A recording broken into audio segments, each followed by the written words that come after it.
Baik, para jamaah kaum muslimin wal muslimat rahimani wa rahimakumullah. Kita kembali membaca kitab Raudhatul Anwar fi Sirati Nabiyil Mukhtar sallallahu alaihi wasallam. Pembahasan terakhir yaitu tentang Nabi sallallahu alaihi wasallam membangun kembali atau masa merenovasi Ka'bah ya di zaman Nabi ketika Nabi masih muda. Nah, sekarang masuk di pembahasan siratuhu sallallahu alaihi wasallam qabla al-bi'tsah, yakni kehidupan perjalanan Nabi sebelum diutus menjadi rasul.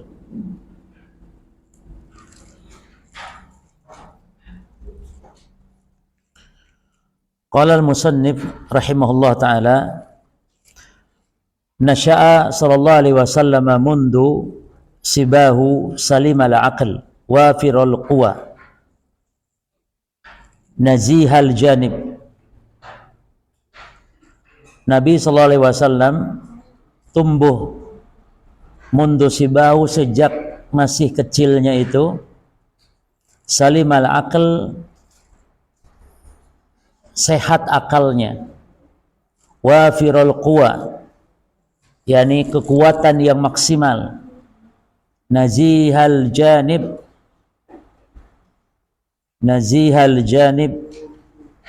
dan memiliki sifat-sifat yang mulia. Fatara'ra'a, maka beliau tumbuh, wa syabba, dan berkembang, wa nadaja, dan mencapai kedewasaan, wa huwa jami'un lisifatil hamidah, terkumpul sifat-sifat yang terpuji. Maka cocok dengan nama beliau itu Muhammad yang dipuji atau Ahmad yang terpuji, ya. Jadi Ahmad yang terpuji, yang paling terpuji, isim tafdil, atau Muhammad yang dipuji.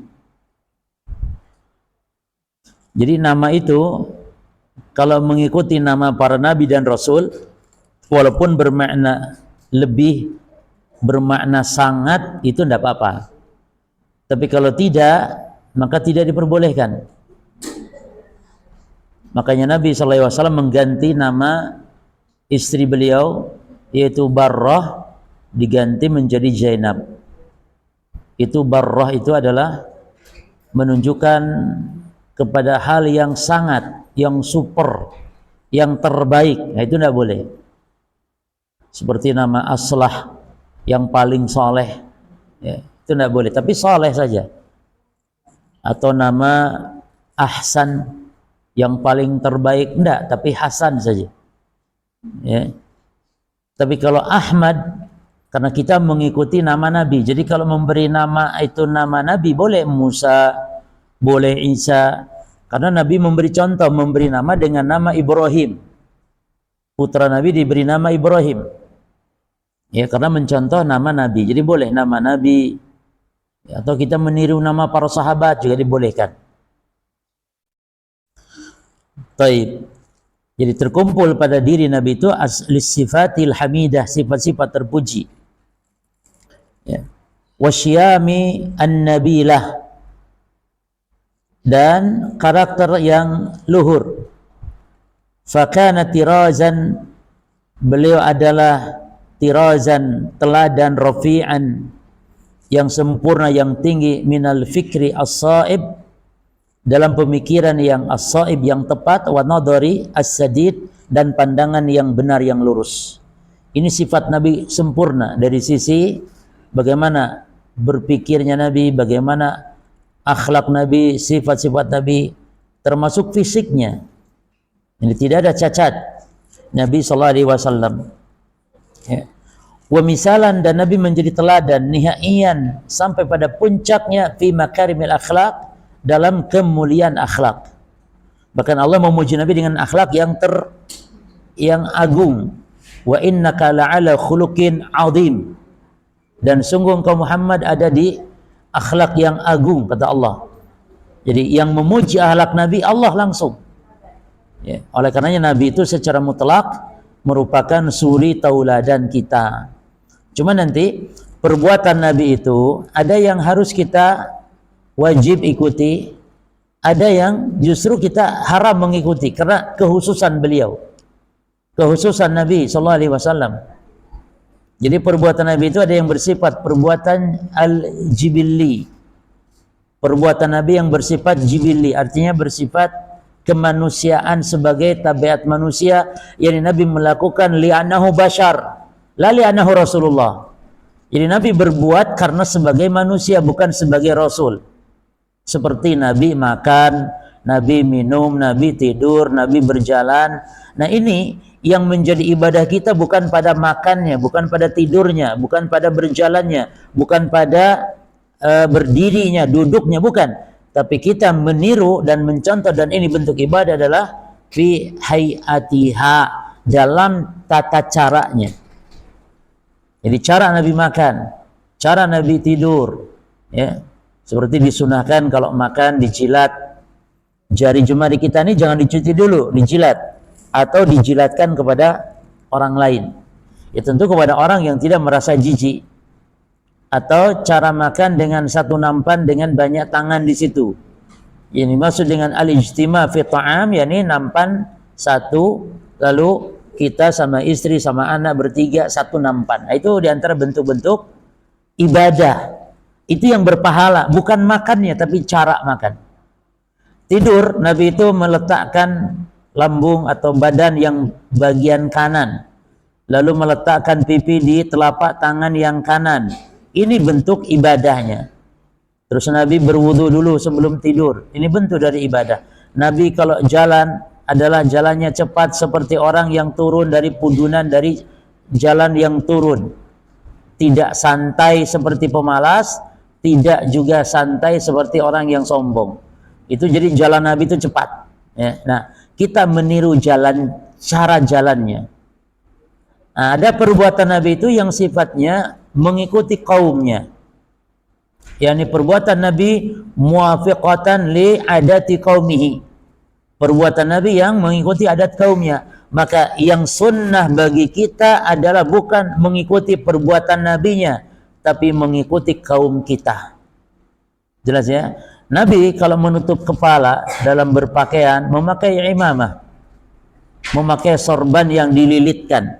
Maka Nabi berbuat demikian karena mengikuti kaumnya. Sebagaimana halnya Abu Jahal juga memakai imamah. Maka kita sekarang bukan mengikuti nabinya, tapi mengikuti kaum kita. Bagaimana adab kalau kaum kita menutup kepala? Ini pakai apa? Pakai peci. Demikian pula baju, demikian pula kendaraan. Nabi berkendara karena mengikuti kaumnya Nabi di zaman itu. Maka Nabi naik keledai, Nabi naik kuda, Nabi naik unta.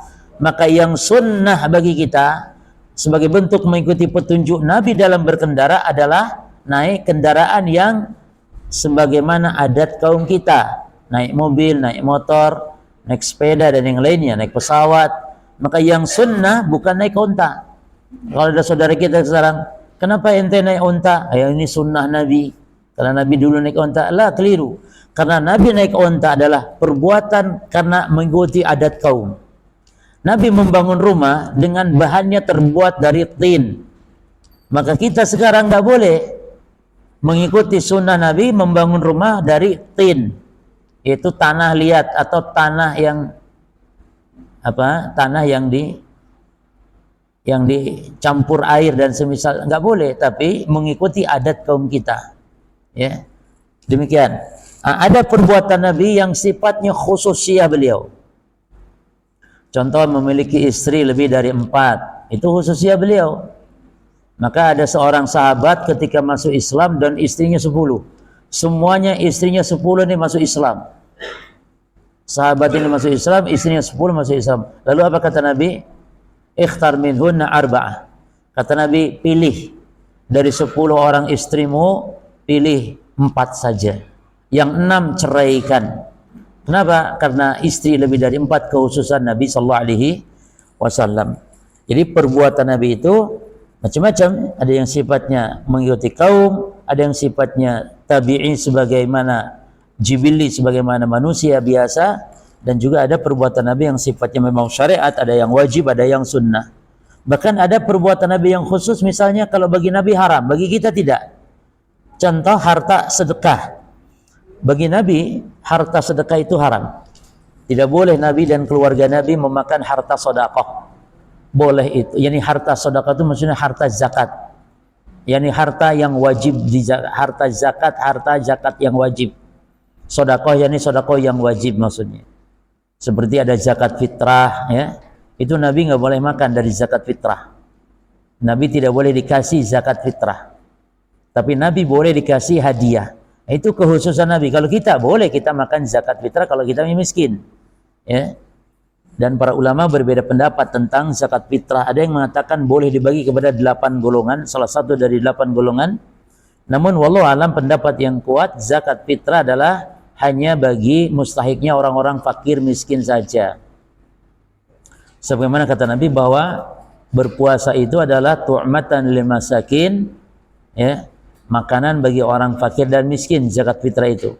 Wa tuhratan lil sha'imi minal lagwi wa rafath, dan juga sebagai pembersih bagi orang yang berpuasa dari sifat lalai atau dari perbuatan sia-sia, perbuatan lalainya. Jadi zakat fitrah itu jangan sembarangan. Terus orang yang mampu juga jangan nerima zakat fitrah. Kalau dikasih orang ya jangan saya Pak.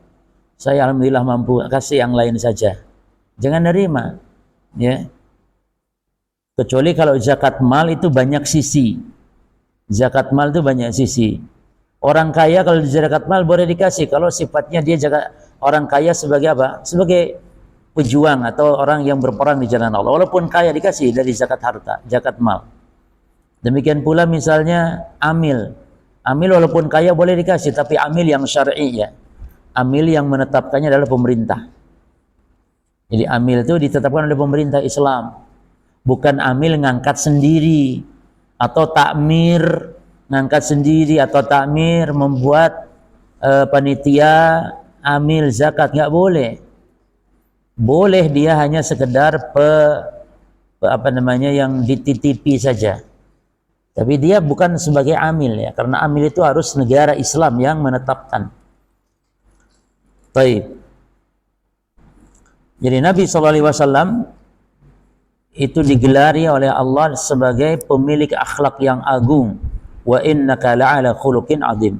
Wa mahasinil khisal, dan yakni kebaikan-kebaikan, ya, atau sifat-sifat yang baik.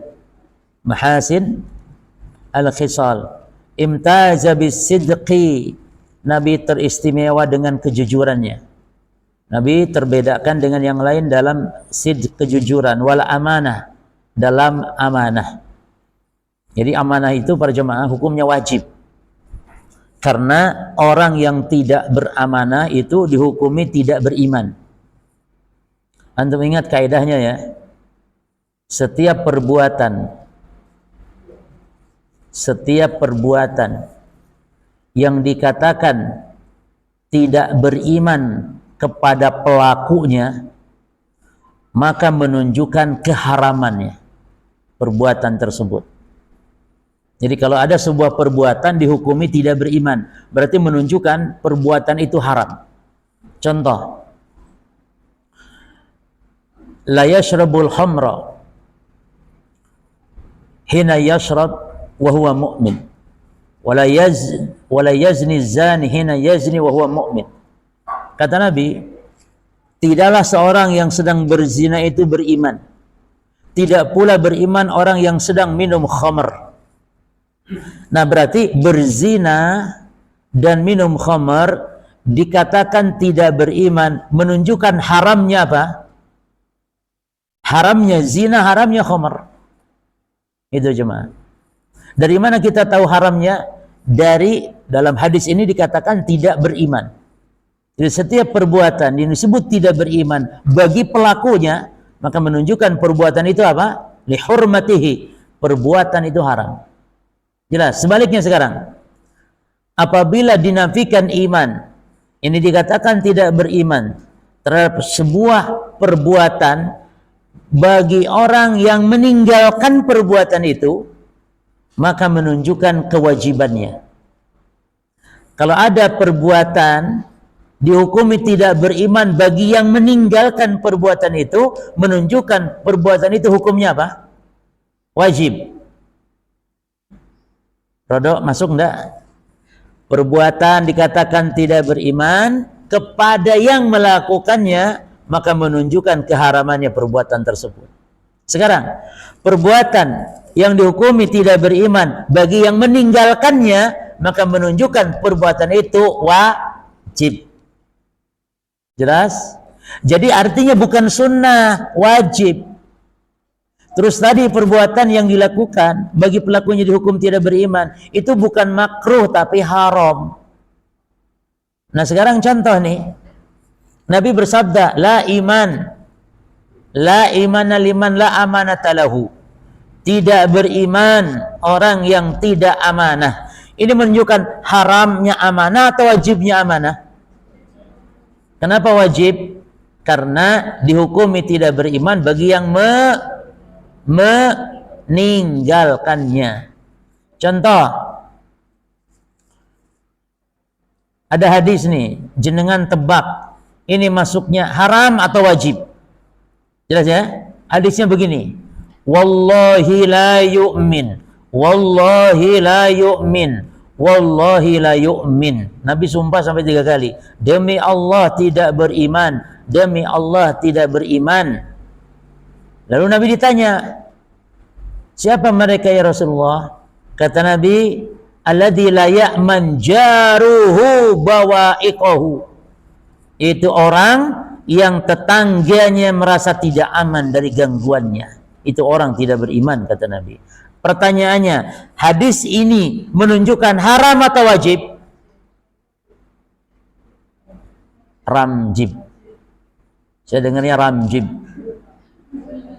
Hadis ini menunjukkan haram atau wajib? Wajib apa, Bu?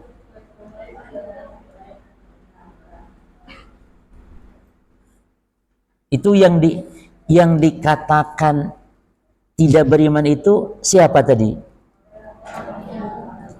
Yang ganggu. Berarti wajib ganggu tetangga. Apa? Haram. Jadi bukan makruh. Ganggu tetangga itu bukan makruh loh, haram, karena dihukumi tidak beriman. Bagi yang meninggalkannya, bagi yang melakukannya, jadi mengganggu tetangga yang melakukannya, berarti hukumnya haram. Jelas ya? Termasuk tetangga kita walaupun dia kafir, ya, karena tetangga itu ada 3 golongan. Tetangga itu dalam haknya, ditinjau haknya ada 3. Ada yang memiliki 3 hak sekaligus, yaitu hak muslim, hak kerabat, dan hak tetangga. Jikalau tetangga kita itu ya muslim, ya kerabat kita. Ada 3 hak di situ. Hak muslim, hak kerabat, hak tetangga. Hak muslim apa? Ya banyak, seperti kalau sakit dijenguk, kalau mati jenazahnya diantar, atau kalau bersin kita doakan. Ya kalau dia ngucap, itu hak-hak muslim. Kalau hak kerabat apa ya kawan? Silaturahim, berbuat baik, itu hak kerabat. Ya. Kalau hak tetangga apa? Hak tetangga wajib untuk menunaikan, yakni berbuat baik kepada tetangga, dan haram untuk mengganggu tetangga. Ada tetangga itu yang punya cuma 2 hak saja, yaitu kalau tetangga kita muslim dan bukan kerabat. Berarti haknya 2 saja, satu hak tetangga dan hak muslim. Nah ada yang ketiga, yakni cuma punya 1 hak saja, yaitu tetangga kita yang kafir dan bukan kerabat. Sudah kafir, enggak kerabat, berarti hanya 1 hak, itu hak tetangga saja. Baik. Tolong tebak lagi. Yang betul jawabnya la yu'minu. Jadi jenengan kalau mendengar ayat atau hadis tidak beriman, dinafikan iman terhadap perbuatan yang ditinggalkan atau perbuatan yang dilakukan, berarti bisa haram, bisa wajib. Contoh sekarang, la yu'minu ahadukum hatta yuhibba li akhihi ma yuhibbu li nafsihi. Kata Nabi, tidak beriman salah seorang kalian sehingga kalian mencintai saudaranya seperti mencintai dirinya. Pertanyaannya, apakah hadis ini menunjukkan haram atau wajib? Wajib. Berarti mencintai saudara kita muslim seperti kita senang cinta kepada diri kita sendiri, itu hukumnya bukan sunnah loh Pak, wajib hukumnya. Maka jenengan atau jangan jenengan, maka setiap muslim kalau mau berbuat dolim, maka pikir dulu bagaimana kalau itu terjadi pada kita. Maka Nabi juga gitu, cara menanamkan kepada seorang pemuda yang minta izin kepada Nabi untuk berzina. Ya Rasul, izinkan saya mau berzina. Insya Allah. Maka sahabat lain sampai marah itu. Kata Nabi, biar sini anak muda sini, kata Nabi. Dipanggil sama Nabi. Lalu Nabi ajak cara berpikir, yakni seperti hadis ini. Kata Nabi, kamu mau berzina? Iya ya Rasul, izinkan. Tapi kata Nabi, apakah engkau punya ibu? Ya. Apakah rela kalau ada orang berzina dengan ibumu? Oh tentu tidak ya Rasul. Tapi kamu punya saudara perempuan? Punya. Apakah rela saudara perempuanmu dizinai sama orang? Tentu tidak ya Rasul. Tapi kamu punya anak perempuan? Ya. Apakah anak perempuanmu rela dizinai sama orang? Tentu tidak. Maka kata Nabi, demikian pula orang lain, dia tidak rela dizinai sama kamu. Makanya akhirnya Nabi pegang dadanya, lalu Nabi doakan, Allahumma gfir dhanbahu, Allahumma tahhir qalbahu. Ya Allah, ampuni dosanya, ya Allah, sucikan hatinya. Maka sejak saat itu pemuda ini terselamat dari zina. Nah, ini menunjukkan apa para ikhwan? Kita mau berbuat sesuatu kepada orang, pikir dulu kita kalau dibuat seperti itu suka atau nggak suka. Kalau tidak suka, sama orang pun tidak suka. Ini bentuk pengamalan dari hadis tadi. La yu'minu ahadukum hatta yuhibba li akhihi ma yuhibbu li nafsihi. Baik. Jadi Nabi SAW imtaza itu yakni beliau diistimewakan atau dikenal ya dengan satu bisidqi, kejujurannya, wal amanati, dan amanahnya, wal muru'ah, dan Nabi dikenal dengan muru'ahnya, menjaga muru'ah itu kehormatan. Muru'ah itu para ikhwan. Jadi kita ini walaupun muru'ah itu tidak haram ya, menjaga apa namanya, tapi bagi orang tertentu harus menjaga muru'ah, kehormatan, kewibawaan. Contoh misalnya ustadz yang dia tokoh atau dia panutan, itu tidak pantas atau kurang pantas kalau keluar rumah ya pakai baju kaos oblong, kemudian pakai celana biasa, lalu kemudian nongkrong di warung kopi sama orang-orang minum. Itu kurang pantas karena dia sebagai teladan berpakaian sopan. Bukan nggak boleh ustadz beli kopi di warung, bukan. Tapi nongkrong seperti itu perbuatan sia-sia. Apalagi ada ustadz main catur misalnya, naudzubillah. Kalau catur jelas haram. Jadi menjaga muru'ah. Maka kemarin dibahas tentang ustadz yang pakai topi itu. Gimana itu katanya? Karena dikhawatirkan, ya kalau di tempat ceramah seperti ini ustadz pakai topi, pakai kaos oblong, ya tentu orang itu, ustadz itu tidak menjaga muru'ah. Tapi kalau memang ustadznya lagi jalan sehat, jalan pagi, ya pakai training, pakai kaos, ya memang tempatnya. Pakai topi juga nggak masalah, walaupun ustadz gitu. Jadi kalau ustadz lari pagi tidak harus pakai jubah, lalu pakai sorban karena lari pagi, ya tentu menyesuaikan. Itu namanya muru'ah. Ya, maka Nabi itu tidak pernah Nabi main-main nongkrong-nongkrong gitu ya dengan orang-orang muda sebayanya, karena dijaga oleh Allah Subhanahu wa ta'ala. Apalagi sampai nonton gitu, nanti akan dibahas. Kalau pemuda-pemuda Arab saat itu juga nonton ya, karena sudah ada tontonan hiburan di zaman dulu pun ya, maka Nabi tidak melakukan karena menjaga muru'ah ya.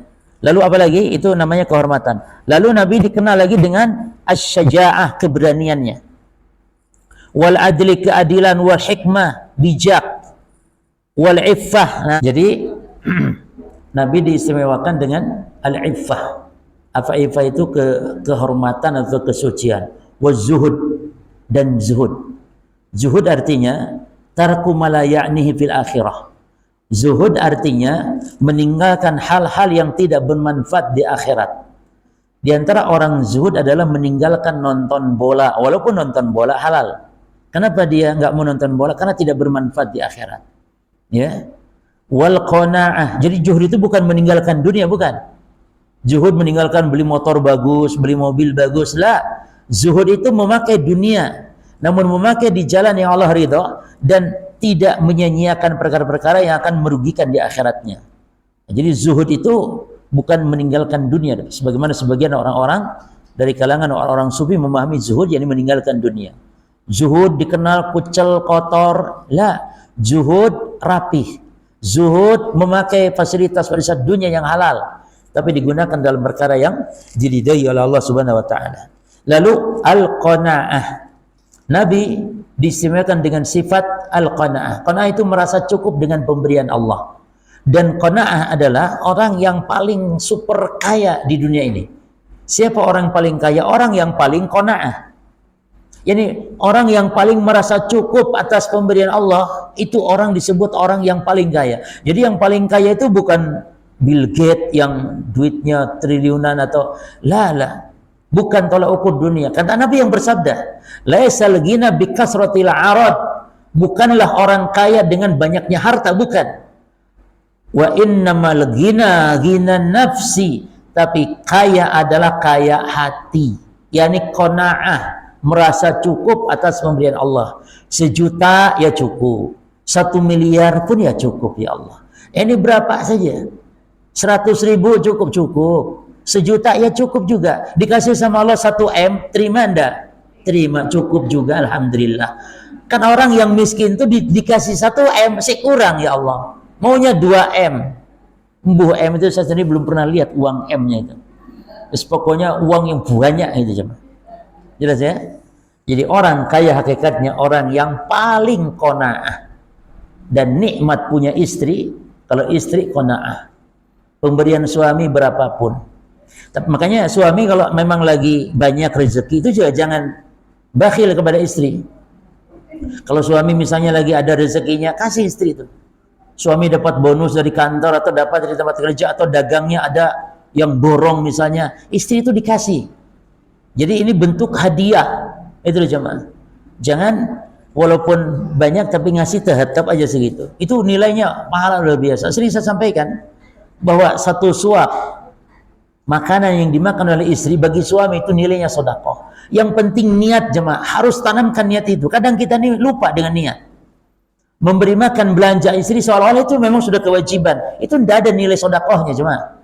Tapi tanamkan ini adalah karena dalam rangka menjalankan perintah Allah dan dalam rangka sedekah. Karena Nabi yang bersabda bahwa dinarun anfaqtahu fi riqab wa dinarun anfaqtahu fi sabilillah wa dinarun anfaqtahu 'alal miskin. Harta yang kau infakkan memerdekakan budak, harta yang kau jalankan di jalan Allah, harta yang kau berikan kepada orang yang miskin, dan dinarun anfaqtahu 'alal iyal, maka kata Nabi, dan harta yang kau belanjakan untuk keluargamu, a'dhamu 'indallahi ajran alladzi anfaqtahu 'alal iyal. Maka yang lebih besar pahala di sisi Allah adalah harta yang kau belanjakan untuk keluargamu. Jadi jangan sampai kita memberi nafkah anak istri kita hanya sekedar menunaikan, melepaskan kewajiban. Tidak, itu sedekah nilainya. Maka istri makan 1 suap makanan sedekah. Lah bayangkan kalau 2, 3, 4 suap. Bayangkan kalau istrinya gembul makan sehari sampai 4, 5 piring jemaah. Lah semakin banyak sedekah. Maka kalau istri minta makanan banyak, antum jangan nolak-nolak. Bahkan antum tanya, "Dek, pesen apa dek? Iki Mas menang jowo, iki pesen apa dek?" Bakso dek iki. "Yo Mas, bakso." "Es krim yo." "Yo sini Mas." Tawari, wis kabeh. Itu Masya Allah, istri yo mahram, antum yo pahala melimpah. Kadang-kadang anak minta duit jajan, itu sedekah. Tapi niatkan pada jemaah. Maka innamal a'malu binniyat. Jadi satu amal itu antum jangan bakhil dalam niat.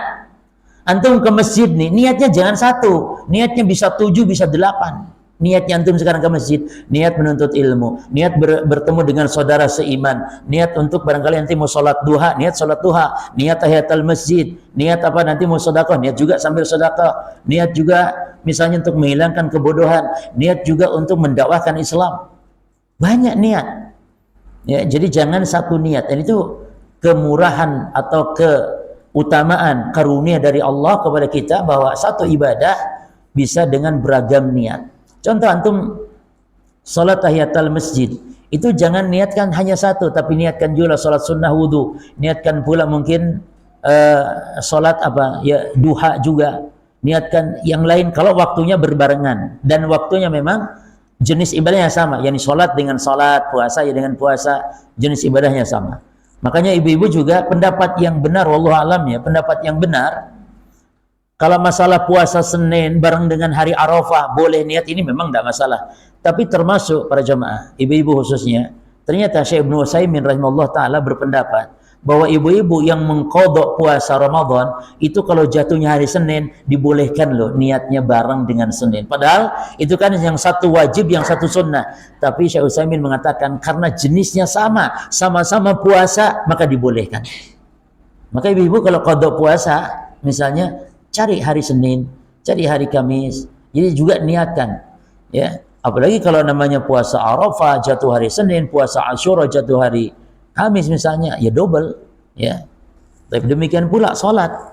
Jadi satu perbuatan salat mungkin nanti kita di malam salat witir mungkin, atau mungkin salat tahajud 2 rakaat. Ada yang 2 rakaat niat mungkin salat sunnah wudu, terus atau niat juga sekalian salat malam. Barangkali mau sekalian salat istikharah.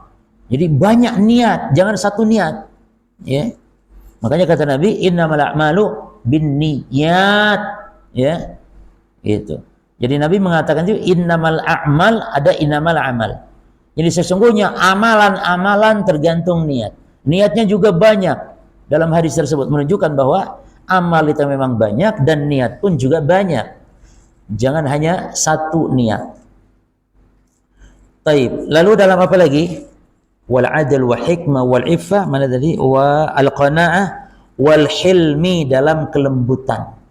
Nabi adalah manusia yang paling lembut. Anas bercerita pada jemaah bahwa selama 10 tahun melayani Rasulullah. Jadi Anas bin Malik ya, bin Dhamdham. Ini yang menjadi pelayan Nabi itu Anas bin Malik. Dan jangan lupa bahwa sahabat itu ada juga namanya sama, Anas bin Malik juga, tapi beda. Anas bin Malik Al-Ka'bi. Nah, ini lain lagi.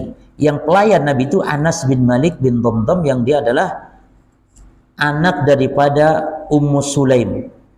Nah, saat itu Ummu Sulaim datang kepada Nabi, ya Rasulullah, ini Anas, silahkan untuk berkhidmat kepadamu seumur hidupmu.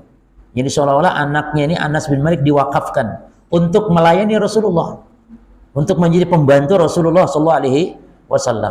Nah, Anas cerita, aku selama bersama Nabi nggak pernah mengatakan kepada perbuatan yang kadang disuruh Nabi tapi dianya kadang tidak melakukan. Pernah Anas suatu kali disuruh sama Nabi suatu keperluan ke pasar. Ternyata namanya masih anak-anak jemaah. Bukannya segera ke pasar, malah nyampe di jalan ada teman-temannya malah main sama teman-temannya Anas bin Malik ini. Akhirnya ini Nabi, di wong iki kayak disuruh kok nggak datang-datang. Akhirnya dicari sama Nabi, ternyata sedang main. Itu Nabi tidak marah. Nabi nggak mengatakan, kenapa engkau nggak berangkat? Enggak. Kalau kita, dijewer kupingnya mungkin jemaah. Tapi Nabi tidak. Kata Anas, Nabi nggak pernah mengatakan, kenapa engkau nggak melakukan? Atau kenapa engkau lakukan? Tidak. Ini menunjukkan Nabi sangat lemah lembutnya. Ya. Wassobri, dan kesabaran, wasyukri, dan syukur. Yani sabar dan syukur. Jadi sabar terhadap hal. Jadi sabar ini juga dalam 3 keadaan, 3 perkara jemaah. Sabar dalam melaksanakan ketaatan. Jadi sabar itu dalam 3 hal. 1, sabar dalam ketaatan. Jadi kita ngaji ke sini nih butuh sabar. Kalau nggak sabar nggak bisa. Sabar jauhnya jalan, sabar naiknya kendaraan, sabar capeknya. Mau tahajud harus sabar. Kalau nggak sabar nggak bisa. Membuang kantuk nggak bisa. Makanya jenengan kenapa bisa tahajud walaupun ngantuk? Karena jenengan sabar. Ya. Pak Tani itu kalau nggak sabar nggak akan tumbuh tuh, nanam pohon, nanam apa tuh. Tapi karena sabar, jadi berhasil dengan kesabaran. Terus yang kedua, sabar itu dari menjalankan maksiat atau terhadap maksiat.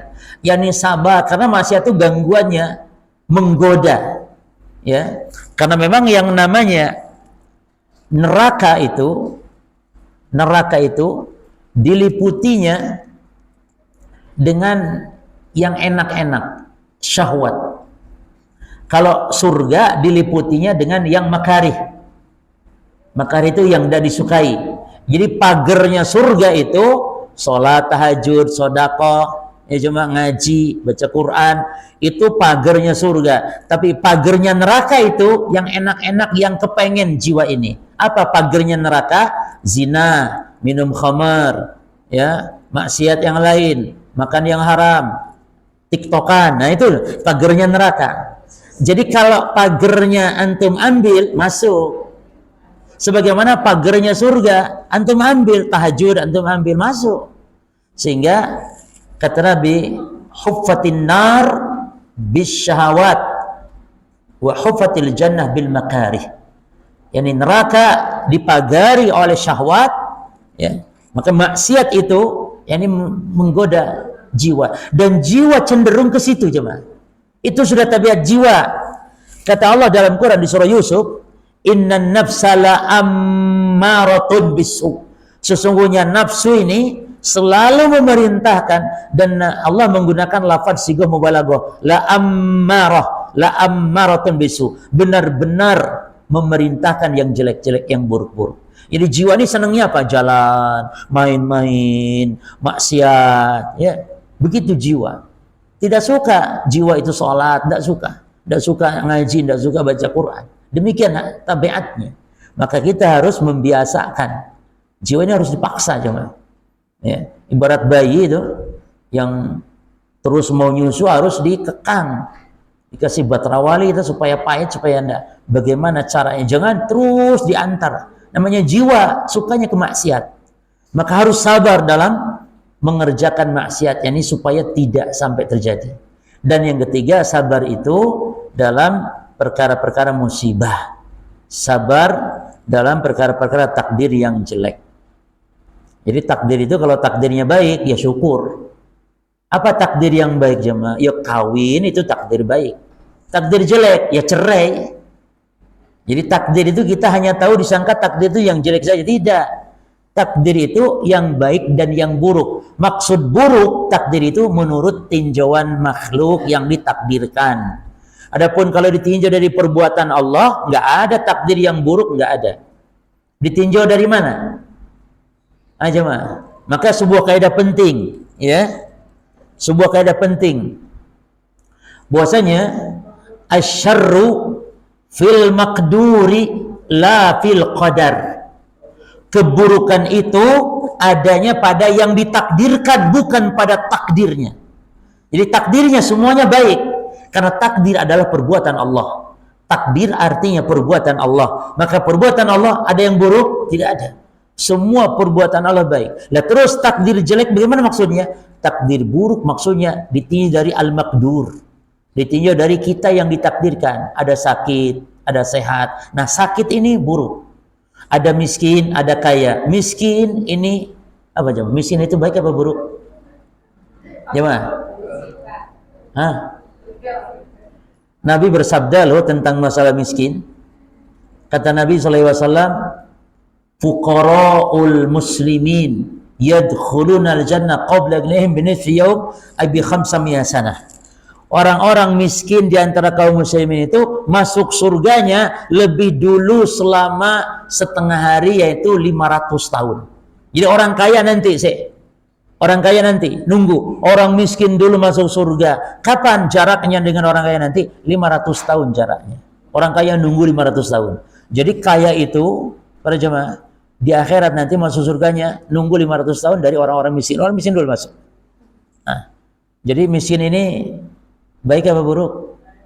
Ada lagi Nabi berdoa, Allahumma, perhatikan doanya Nabi. Apakah pernah jenengan mempraktekkan doa ini? Nabi mengatakan, Allahumma ahyini miskinan wa amitni miskinan wahsyurni ma'a zumratil masakin. Ya Allah, hidupkan aku dalam keadaan miskin. Ya Allah, matikan aku dalam keadaan miskin. Ya Allah, bangkitkan nanti di hari kiamat bersama rombongan orang-orang miskin. Ada yang berani baca doa ini? Loh, harus dibaca. Karena ini bukan miskin harta maksudnya. Ya. Tapi miskin, memang dalam bahasa Arab, miskin itu artinya rendah. Makanya orang yang tidak punya harta disebut miskin, karena dia anggap rendah dibanding orang kaya. Orang yang kekurangan dibanding orang kaya, maka disebut miskin, yakni rendah. Dan arti miskin memang dalam bahasa Arab artinya rendah. Dan maksud doa Nabi, hidupkan dalam keadaan miskin, yakni hidupkan menjadi orang yang rendah hati, yakni tawadhu'. Nah, mau nggak sekarang doa itu? Iya. Masa Nabi ngajarkan salah doanya? Ya. Jadi miskin kalau doa Nabi tadi maknanya tawadhu. Ya Allah, hidupkan aku menjadi orang yang tawadhu, wafatkan sebagai orang yang bertawadhu, dan kumpulkan nanti di akhirat bersama orang-orang yang bertawadhu. Karena ahli jannah, orang yang masuk surga, itu orang-orang tawadhu semuanya.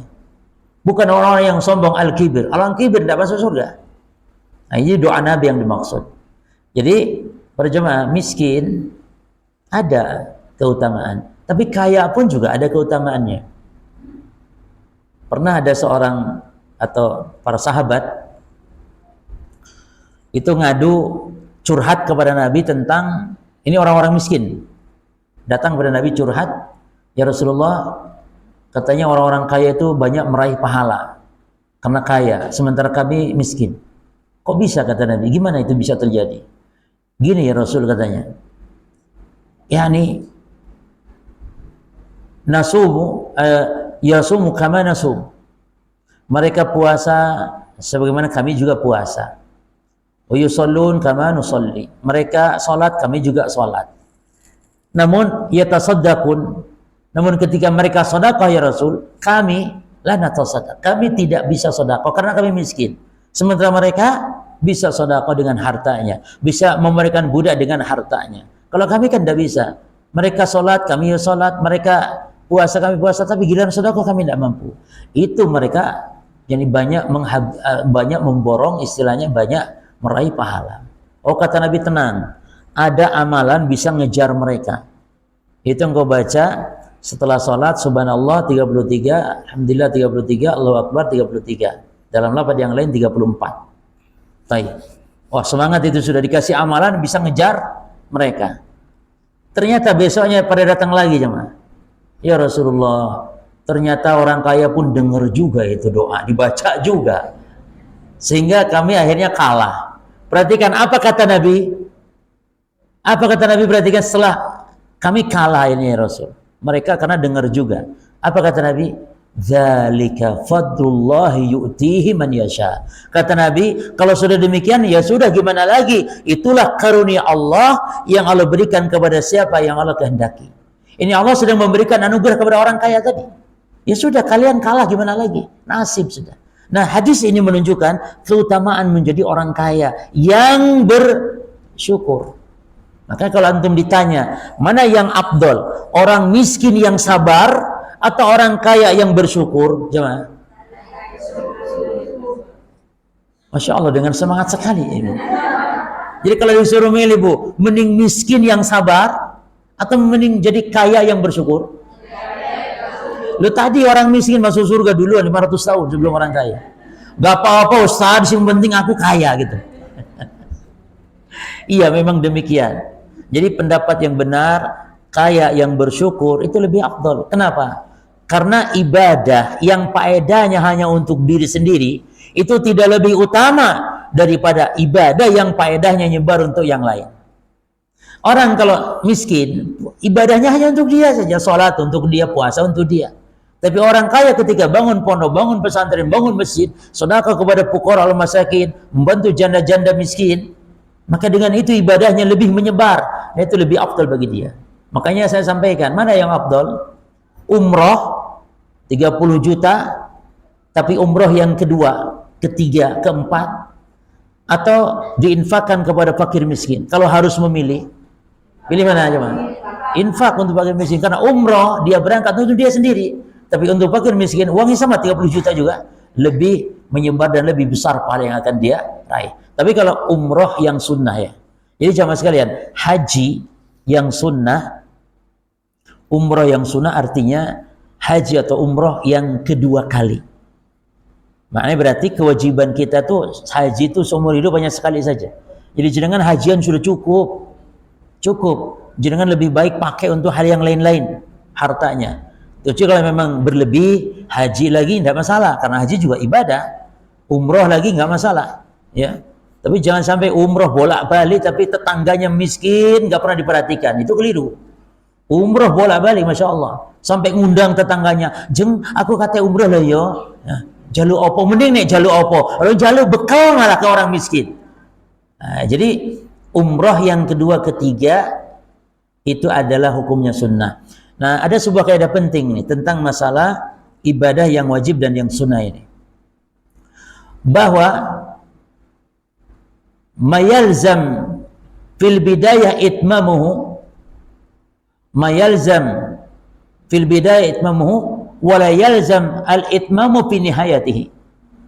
Ibadah yang kalau mengawalinya bukan wajib, maka tidak wajib juga untuk menyempurnakannya illa fi nusukain, kecuali dalam dua ibadah yaitu haji dan umrah. Jelas maksudnya kaidah ini atau belum? Taib. Ibadah yang bukan wajib, ketika kita memulainya itu bukan wajib, maka tidak harus kita untuk menyempurnakan. Tidak harus loh ya. Tapi yang afdal, ya sempurnakan. Tapi tidak harus. Yani tidak wajib. Kenapa? Karena memulainya pun tidak wajib. Contoh sholat tahajud misalnya. Memulai tahajud wajib tidak? Kan tidak. Maka tidak harus juga menyelesaikan. Sehingga boleh seorang muslim membatalkan tahajud. Tapi yang afdal ya lanjutkan sampai selesai. Contoh, orang sedang puasa Senin.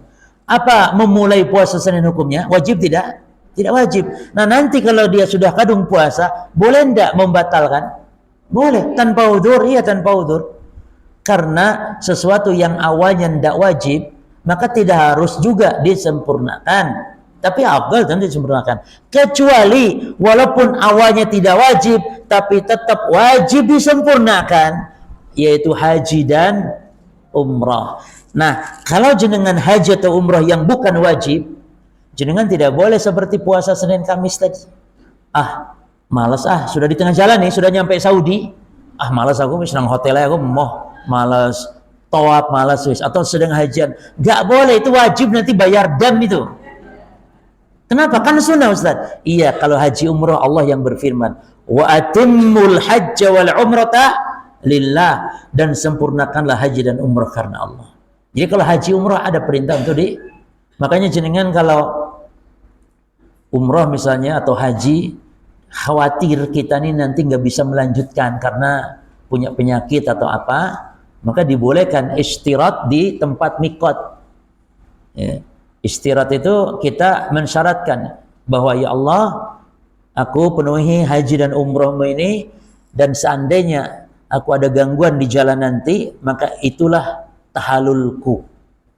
Jadi mengatakan demikian, itulah tahalulku. Maka nanti ketika ada gangguan di jalan, ya, maka sudah nggak usah bayar dam, sudah bebas. Tapi kalau tidak istirat ketika di mikot, ketika ihram di tempat mikot, kalau ada gangguan harus bayar dam, ya, harus disempurnakan hajinya atau umrohnya. Baik. Wal hilmu was sabr wasyukur wal haya, dan sifat malunya. Jadi Nabi SAW memiliki keistimewaan malu. Bahkan Nabi itu lebih malu dari perawan yang dipingit. Nabi kalau melihat hal yang tidak suka atau melihat sesuatu kemungkaran, Nabi melihat sesuatu hal yang tidak suka, Nabi itu memerah wajahnya seperti merahnya wajah perawan. Itu menunjukkan Nabi sangat pemalu. Itu jemaah. Ya, Nabi kalau lihat orang bermaksiat, Nabi itu malu, gitu. Maka Nabi merah. Ya. Wal wafa, dan setia. Nabi SAW. Makanya kalau Nabi paling setia itu kepada Khadijah. Jadi setiap istri Nabi yang meninggal duluan, ya, dan istri kita juga. Jadi seorang Muslim yang istrinya meninggal duluan, maka statusnya istri adalah tetap istrinya sampai hari kiamat, sampai surga. Ya. Tapi kalau suami meninggal duluan, istrinya kawin lagi, putus sudah. Makanya ya bukan lebih baik meninggal istri duluan sih, tidak ngomongan gitu juga. Artinya kalau istri meninggal duluan, suami mau kawin lagi itu nggak ada pengaruhnya gitu cuma. Paling nanti di surga, tapi kan di surga istri nggak akan cemburu karena Allah cabut rasa cemburunya. Jadi antum tenang. Ustadz, ana istri meninggal Ustadz duluan. Ana ini mau kawin lagi, tapi ana tahu istri ana ini paling cemburu sekali. Dulu ketika dia masih hidup nggak pernah menyetujui sampai dia ngomong, langkahi dulu mayat saya katanya. Ngomong gitu Ustaz. Nah sekarang istri aku meninggal nih. Gimana ya aku kawin lagi? Mungkin saya katakan enggak apa-apa kawin aja karena istrimu tetap istrimu dan jangan takut cemburu nanti ketika ketemu di surga. Karena apa? Karena rasa cemburu sudah ditarik oleh Allah, sudah dicabut oleh Allah Subhanahu wa taala. Ya. Jadi enggak masalah, tapi kalau suami meninggal duluan, istri kawin lagi, itu lain masalahnya. Makanya sahabat Abu Darda, sahabat Abu Hudzaifah pesan kepada istrinya, kalau aku meninggal duluan, kalau kau ingin bersamaku di surga nanti, kau jangan kawin lagi. Itu boleh, pesan gitu boleh. Dan kalau memang mereka sepakat ingin sesurga nanti suami istri, karena memang ada loh Pak, suami yang demikian besarnya cinta kepada istrinya. Ya, sebaliknya juga demikian. Ya, maka mereka ingin bersatu bukan hanya di dunia tapi ingin di surga. Maka kaedah kita muslim kalau nikah bukan seperti kaedahnya orang kafir, ya, yakni until death to us part katanya, sampai maut memisahkan kita. Lah, kita tidak berpisah dengan maut dengan istri kita, tidak. Istri kita tetap istri kita. Makanya kalau misalnya istri antum meninggal duluan, antum berkurban misalnya, itu pahalanya nyampe kepada istri. Karena istri antum keluarga antum. Ya. Bahkan nanti akan dikumpulkan tetap bersama di surga. Antum wa ajwajukum tuhbarun, kata Allah. Kalian dan istri-istri kalian akan dibahagiakan di surga. Jadi kita ini berumah tangga, maka jangan sembarangan. Karena kita hidup bukan hanya setahun, 2 tahun atau seumur hidup di sini di dunia, bukan. Tapi kita berumah tangga sampai ke surganya Allah Subhanahu wa ta'ala. Taib. Wal wafa. Jadi Nabi itu sangat setia kepada Khadijah. Khadijah telah wafat, tapi Nabi setia. Bagaimana setia Nabi kepada istri yang telah wafat? Termasuk juga kita, kalau antum istrinya telah wafat, maka berziarahlah kepada kerabat-kerabatnya, kepada orang tuanya, mertua kita, berbuat baik kepada teman-teman dekatnya istri kita. Nabi itu kalau nyembelih kambing, maka sampai Aisyah itu cemburu. Nabi kalau nyembelih kambing itu, Nabi suruh teman-temannya Khadijah lo dikirim. Karena sebab temannya istrinya. Maka kita harus tahu siapa teman-teman setia, tentu yang soleh-soleh dari istri kita. Maka perbaiki setelah meninggalnya. Wattawadu'i watanasuh, dan tawadu'nya Nabi serta suka menasihatinya Nabi sallallahu alaihi wasallam. Wa kana ala qimatin, dan beliau berada di puncak yang tertinggi di antara qimah, nilai minal bir, dari kebaikan. Itu Nabi sallallahu alaihi wasallam. Wal ihsani, dan dalam hal, ini susah ini, albir ya kebaikan, ihsan ya kebaikan. Ya. Jadi kosakata kita kadang-kadang kurang dalam bahasa Arab. Coba albir kebaikan, al-ihsan kebaikan. Coba albirnya apa? Albir, ya wis lah, albir kebaikan, wal ihsan kebajikan. Sama aja. Albir kebajikan, tapi al-muhim albir dan ihsan maknanya ini kebaikan.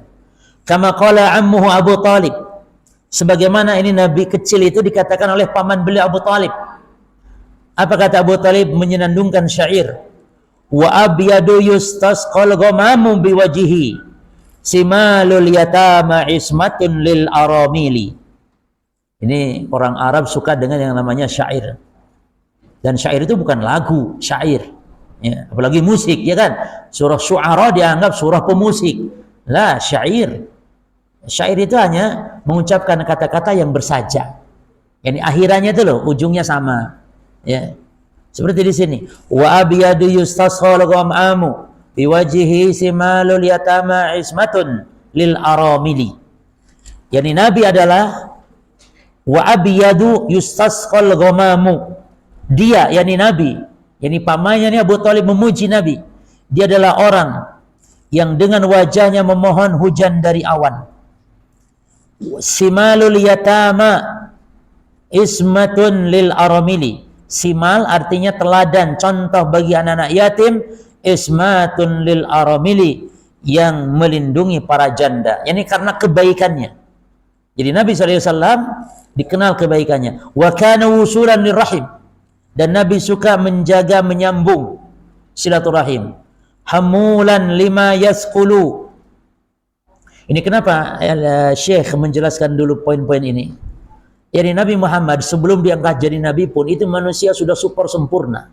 Dari segi akhlaknya, tabiatnya, sampai-sampai mereka menggelari Nabi Al-Amin. Al-Amin. Ini yang terpercaya. Ya. Makanya Nabi ketika diangkat jadi Nabi, jadi Rasul, Abu Jahal dan yang semisalnya orang-orang musyrikin tidak berani menggelari Nabi Al-Kadzab, nggak berani. Tapi digelari dengan yang lain-lain, penyair, ya tukang syair, gitu. Tapi digelari Al-Kadzab, Nabi enggak. Karena mereka sudah mengenal Nabi Al-Amin.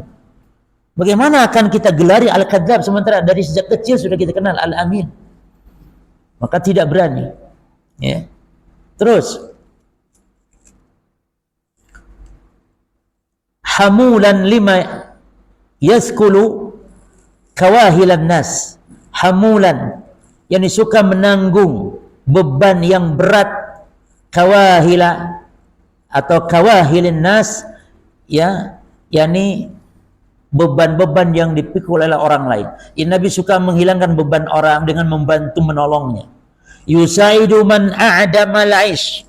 Nabi suka membantu orang yang hidupnya kekurangan, hatta yusibal kasba, sampai mereka dapat mencari penghasilan. Wa kana yukri dhaib, dan memuliakan tamu, kebiasaan beliau. Dan sebagaimana kebiasaan orang Arab. Orang Arab jahiliyah pada zaman, di antara kebaikannya Arab jahiliyah adalah suka memuliakan tamu. Dan akhirnya dipakai dalam Islam. Bahkan sampai Nabi menegaskan bukti iman sempurna kalau memuliakan tamu. Man kana yu'minu billahi wal yawmil akhir falyukrim daifahu. Siapa yang beriman kepada Allah dan hari akhir, maka muliakan tamunya. Jadi tanda iman seorang sempurna ketika ada tamu dimuliakan. Dan memuliakan tamu jatahnya 3 hari jemaah. Jadi makanya kalau kita mampu ya punya rumah, mampu membangun rumah untuk tamu, ya misalnya di luar ada ruangan untuk tamu, maka itu lebih baik. Karena berarti dengan membangun itu kita ada niat ibadah bahwa memuliakan tamu bagian dari keimanan, sehingga mungkin kerabat kita, teman kita mungkin, bahkan boleh antum misalnya kepada teman-teman, kawan-kawan kita siapa yang dari luar kota, dan tamu itu maksudnya luar kota jemaah. Bukan tamu itu tetangga, tetangga itu bukan tamu. Tetangga berkunjung ke rumah, lalu tetangga ini ngomong, muliakan lo, kita tamu lo yo, keluarkan yo makanan. Lah, tonggo itu bukan tamu. Tamu itu memang orang datang dari jauh yang butuh untuk menginap. Makanya kalau di sebuah kampung tidak ada hotel, jemaah, di sebuah kampung nggak ada hotel, nggak ada penginapan, lalu ada orang muslim, orang luar kota ke situ butuh nginap, butuh untuk istirahat, lalu sekampung tidak memberikan, maka sekampung berdosa. Oleh karena tapi kalau nggak ada hotel, kalau ada hotel suruh dia nyari hotel saja, itulah jemaah.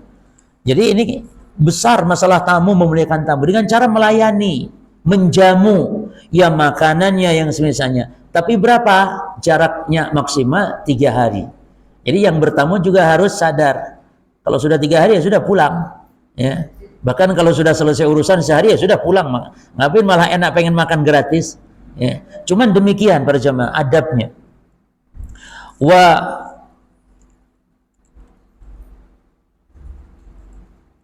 Wa bughdha ilaihi makana fi qaumihi, dan Nabi membenci. Ini sifat Nabi, membenci apa yang ada pada kaum berupa khurafatin wasu', berupa adanya khurafat-khurafat dan keburukan-keburukan yang ada di kaumnya. Nah, kita pun harus benci, ini benci karena Allah. Ya. Falam yashhadu ani, dan Nabi tidak pernah menyaksikan, Nabi tidak pernah nonton a'yadal ausan, ya, perayaan-perayaan untuk kekufuran, wahtifalati syirik, dan perayaan-perayaan kesyirikan. Jadi tidak boleh menghadirinya. Ya. Kalau kita kan biasanya ingin tahu, Ustaz gimana? Loh, tidak boleh. Tidak boleh kemaksiatan, perayaan-perayaan yang batil dihadiri, tidak boleh. Perayaan apapun namanya yang batil, yang tidak syar'i, tidak diperbolehkan. Walam yakul mimma dzubiha 'ala nusub. Nabi juga tidak pernah memakan makanan yang dipersembahkan untuk berhala. Karena ini sembelihan yang haram hukumnya. Ya, au uhilla bihi ghairillah, atau sembelihan yang diperuntukkan untuk selain Allah, seperti untuk jin, untuk kubur wali dan semisal. Wa kana la yasbiru ala sama'il halfi billat, dan Nabi orang yang tidak bisa sabar untuk mendengar bersumpah dengan nyebut nama berhala. Wal Uzza, nama Lata, nama Uzza, fadlan an massil asnam.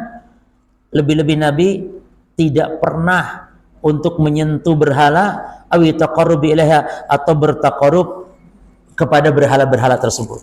Yang betul-betul Nabi ini dijaga oleh Allah Subhanahu wa taala. Sahabat-sahabat lain mungkin, sahabat-sahabat, bahkan Umar terang-terangan bahwa dulu Umar itu nyembah berhala. Dan Umar cerita sampai kadang tertawa ketika ingat ini. Jadi Umar itu kalau pulang safar atau kalau bepergian safar, dia bawa berhala-berhalanya itu. Dan ada berhala yang terbuat dari tepung, dari semacam kayak roti. Lalu ketika lapar maka dimakan berhalanya sama Umar. Maka Umar kadang ingat itu tertawa. Bagaimana dia bisa makan Tuhannya yang dia ibadahi. Wa kana abadan nas an syurbil khamr, dan Nabi adalah manusia yang paling jauh dari minum khamr. Wa syuhudil malahi, dan nonton hiburan. Syuhudil malahi, ya, seperti lagu-lagu, konser-konser, nggak pernah. Di saat bangsa Arab saat itu suka nonton konser. Di saat bangsa Arab suka ada biduanita. Ya, Abu Lahab, Abu Jahal. Nabi tidak pernah. Hatta lam yahdur majalisal lahwi was samar, sampai-sampai Nabi tidak pernah menghadiri majlis lahwi. Lahwi itu majlis yang untuk cangkruan gitu loh, cuman. Jadi lahwi itu dia halal, cangkruan, cuman buang waktu ya, jadi haramnya itu. Ada orang kan cangkru berjam-jam ngobrol ngalor ngidul nggak jelas. Makanya itu antum buka usaha buka kafe yang pasang wifi, orang minum kopi satu tapi 2 jam 3 jam duduknya. Nah itu antum untungnya dari mana itu? Terus memfasilitasi orang cangkruk, orang ini antum buka restoran selesai, orang makan selesai makan pulang, ya, bukan buka kafe seperti itu. Ada orang, makanya kopi konon katanya di kafe itu segelasnya itu ada yang 50.000 cuma. Iya, karena cangkruknya lama 2 jam dan mungkin pakai wifi juga ngabis-ngabisan kuota, sehingga kopi jadi mahal akhirnya. Cuman anak kira usaha seperti itu ndak usah, antum buka restoran, masya Allah, makanan-makanan sehat, berkah. Tidak mempersilahkan jamaah untuk ngobrol di situ. Wasamar, samar itu begadang, yakni majlis-majlis cangkruk, majlis-majlis begadang. Wa nawadiha, dan nawadi, yang nawadi itu tempat-tempat hiburan. Kalau zaman kita sekarang ini kayak kafe musik lah, ada musik, ada. Itu Nabi tidak pernah menghadiri. Allati kanat muntazah syabab, yang biasa para syabab berhiburan. Wa multaqal ahibati fi Makkah, yang biasa juga orang-orang penduduk Mekah menyukai bagi para pemuda di tempat-tempat ini. Yang intinya Nabi jauh dari hal-hal seperti itu. Dan insya Allah kita lanjutkan nanti pembahasan an-nubuwah wa da'wah.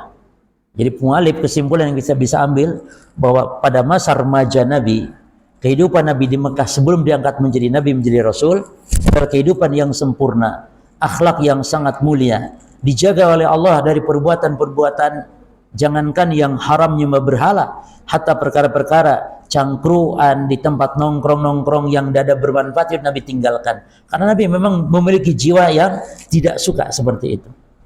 Maka orang kalau sudah mencapai tingkat keimanan tinggi, ikhwan, ibadah itu nanti akan lezat lagi. Bukan semacam yakni tuntutan paksaan terhadap jiwa.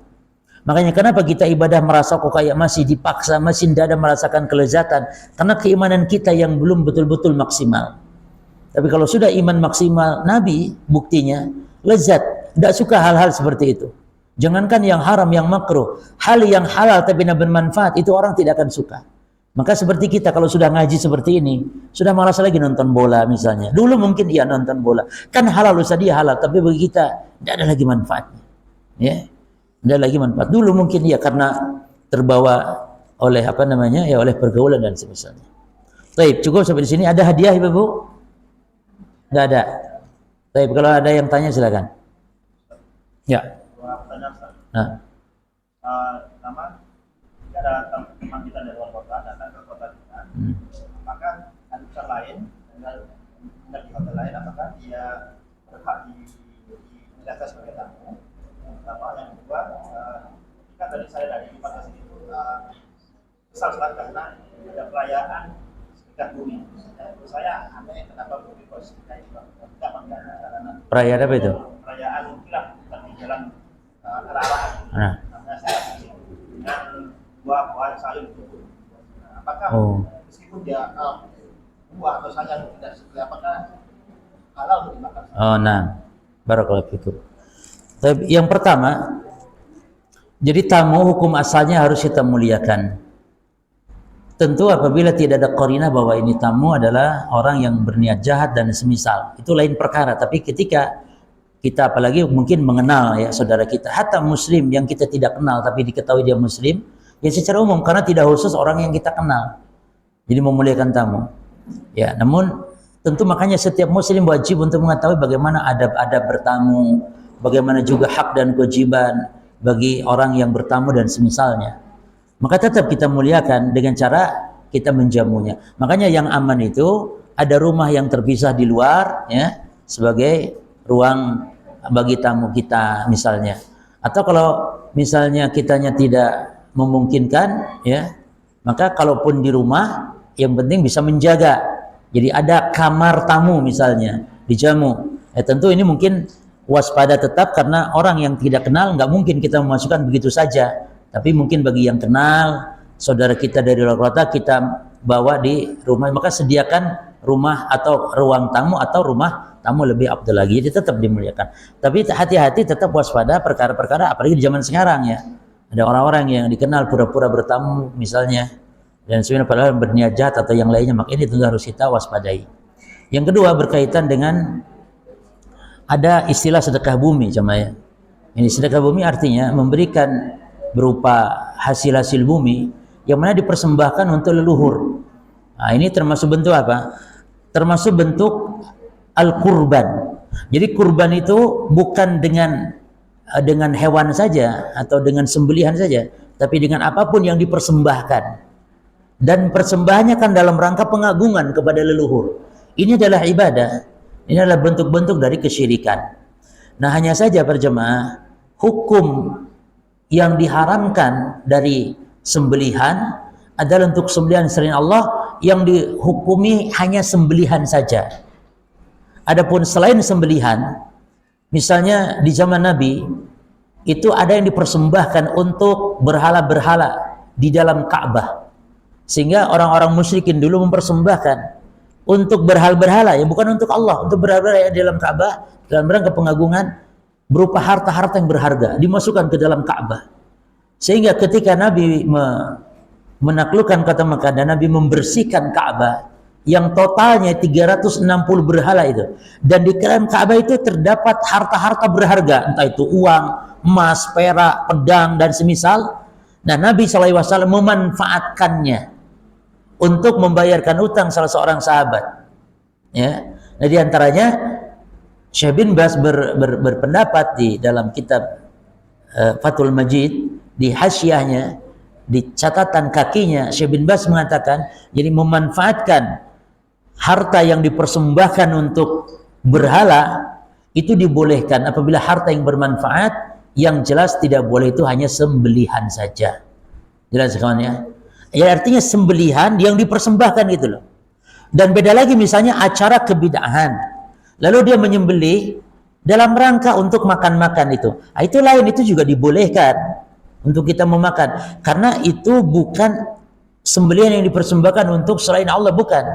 Untuk jin, bukan. tapi dia adalah makanan yang dibuat untuk acara. Tapi harus waspada, karena bisa jadi ada sebagian orang, sebagian saudara kita menyembelihnya itu dalam acara itu memang diniatkan menyembelih untuk leluhurnya. Itu nggak boleh sembelihan seperti itu. Tapi kan ini banyak makanan dia beli di pasar, ya kan, cuma ada jeruk, ada makanan nasi kotak semisal. Boleh nggak kita memakannya? Maka jamaah sekalian, justru kalau dengan menolak makanannya bahkan menimbulkan fitnah, maka dengan mengambilnya dibolehkan dan tidak boleh dibuang. Ada yang diambil tapi dibuang, karena ini makanan bid'ah katanya. Nggak boleh, karena makanannya halal. Makanan itu benar halal. Kalaupun mau jangan diterima. Jangan ini diterima tapi nanti dibuang di tempat sampah karena makanan bid'ah. Nggak boleh. Kalau enggak antum tolak dengan baik. Tapi kalau enggak, ulama membolehkan. Karena makanan istilahnya dibuat. Tapi kalau makanan ciri khas ya jemaah, kalau Syekh Sulaiman merinci demikian, makanan ciri khas, yakni makanan ini tidak ada kecuali kalau dalam acara itu. Tapi kalau ini enggak, sekedar makan-makan, nasinya nasi padang kok, nasinya nasi padang, hanya beli nasi padang untuk bagi-bagi dalam rangka perayaan di situ, maka itu boleh. Yang penting apa contohnya? Makanan khas untuk suatu kebidahan. Jadi kalau nggak ada acara bidah ini nggak ada makanan itu. Nah itu Syekh Sulaiman mengatakan tidak boleh untuk memakan makanan tersebut. Apa contohnya? Bubur merah, apem, nah semacam itu yang tidak ada kalau acara itu. Syekh Sulaiman melarang. Tapi kalau nasi padang masih acara itu, acara lain pun kawinan ya nasi padang misalnya, nah itu baru boleh. Ya jelas ya. Jelas ya? Baik, monggo ibu-ibu. Nggak ada? Baik.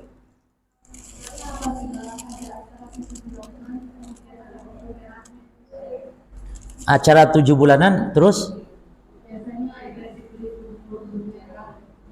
ada makanan. Iya.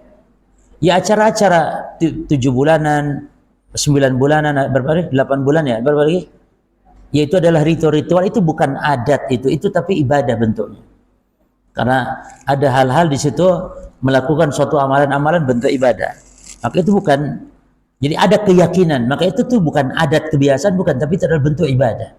Oleh karena bentuk ibadah yang tidak ada dasar contohnya adalah wajib itu tuh meninggalkannya. Jadi tidak boleh ada acara seperti itu. Lalu bagaimana hukum makanannya? Ya kalau tadi dikatakan makanannya boleh, tapi makanan yang tidak khas di acara tersebut gitu cuma. Hanya sekedar makan-makan di acara 7 bulanan. Makannya boleh, kalau dikirim makanan boleh diterima. Ya tentu kitanya tidak ikut. Nah nanti orangnya ngomong, alah melo gak gelem melo tapi makanannya gelem. Ya kalau gitu jangan diterima. Tapi ada orangnya justru malah seneng. Wis rapopo jenengan kan Wahabi misal atau Muhammadiyah misalnya. Jenengan gak ngene-ngene ndak apa-apa wis, tapi kalau makanannya diambil aja. Saya seneng sampean makannya ndak apa-apa. Nah itu ambil. Bahkan orangnya seneng malah. Ambil ndak apa-apa, itu halal. Jelas ya? Sebenarnya kalau dipahamkan, didiskusikan, yang saling toleran, insya Allah tidak masalah. Monggo jenengan mau tahlilan, monggo. Tapi saya kan tidak. Tapi kita saling rukun aja, monggo. Sampean tahlilan tidak apa-apa, karena itu keyakinan sampean. Tapi saya tidak. Tidak apa-apa. Jadi jangan nggak tahlilan langsung diponis apa sesat dan semisal. Yang tidak ke masjid nggak dibilang sesat, cuman. Tapi yang tidak melok tahlil satu kali saja sesat, sudah kayak meninggalkan rukun Islam. Meninggalkan tahlilan kayak meninggalkan rukun Islam seolah-olah sesat. Nah, ini jangan begitu. Nah, apa silakan yang tahlilan silakan. Tapi kami tidak merayakan karena itu tidak ada contoh dari Nabi Sallallahu Alaihi Wasallam. Tidak apa-apa, rukun. Baik, wallahu alam. Tapi cukup? Iya.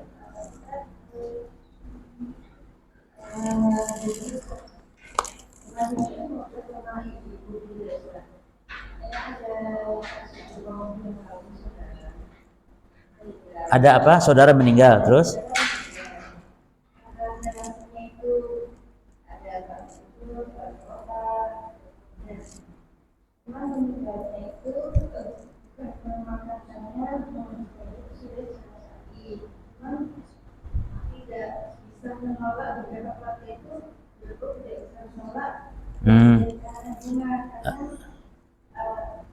Dianya tokoh mungkin ya.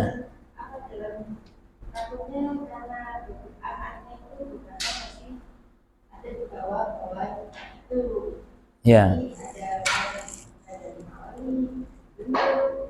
Iya, iya. Iya.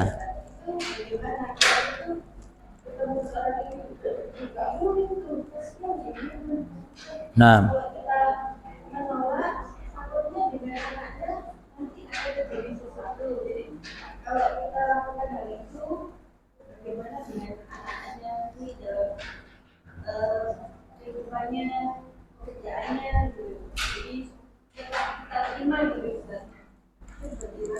baik, barakallahu fikum. Ada sebuah kaidah pentingnya, dan ini bukan hanya masalah ini, dalam semua masalah Allah berfirman fattaqullaha mastata'tum. Bertakwalah kepada Allah sesuai dengan kemampuannya. Kita tahu bahwa yang namanya kumpul-kumpul di rumah orang yang berduka di hari ke 3, ke 5, ke 7 dan seterusnya, itu adalah tidak ada contoh dari Nabi dan para sahabatnya. Maka kita harus yakini itu. Tapi ketika kita tidak mampu, karena memang kondisinya demikian, dituntut, mungkin saudara-saudara yang lain juga mungkin karena ingin melakukan merayakan seperti itu, maka bagi kita cukup sebagaimana kaidah tadi, bahwa kita mampunya hanya sampai sini, maka kita ingkari dalam hati, dan tentu kita kalau bisa tidak ikut-ikutan, ya. Jadi silakan orang-orang untuk melakukan, tapi kita tidak ikut-ikutan dan kita tidak membantu. Kalau sampai fitnah juga, maka ikut, namun dalam keadaan terpaksa itu tidak masalah. Tapi dikhawatirkan memang betul-betul fitnah. Kalau cuma dicibir ya tidak apa-apa, tapi kalau fitnah itu menimbulkan mungkin dipecatnya pekerjaan, atau mungkin akan dimusuhi sampai diusir dan semisal, jadi menimbulkan yakni keburukan dalam keluarga, maka tidak apa-apa melakukan dengan hati mengingkari. Itu yang dimaksudkan dengan kaidah ad-darurat tubihul mahdurat. Perkara darurat itu menghalalkan yang tidak boleh. Jadi yang haram menjadi halal ketika keadaan darurat. Maka tidak masalah, tapi tetap kita perbanyak istighfar, kita mengingkarinya dalam hati. Demikian ya. Allahu taala alam. Karena kadang dalam satu keluarga kita sudah paham, tapi adik kita, kakak kita, sehingga ketika orang tua meninggal itu terjadi perang di keluarga. Yang satu harus rayakan tahlilan, bahkan apalagi wasiat dari orang tua kita yang juga belum paham. Makanya kita tidak berdaya, kecuali kita hanya mendoakan dapat hidayah, dan kita yakni tidak bisa berbuat apa-apa, hanya kita ingkari dalam hati saja. Demikian Allah taala. Nggih. Cukup ya? Baik. Subhanakallahumma bihamdika asyhadu an la ilaha illa anta astaghfiruka wa atubu ilaik. Assalamualaikum warahmatullahi wabarakatuh.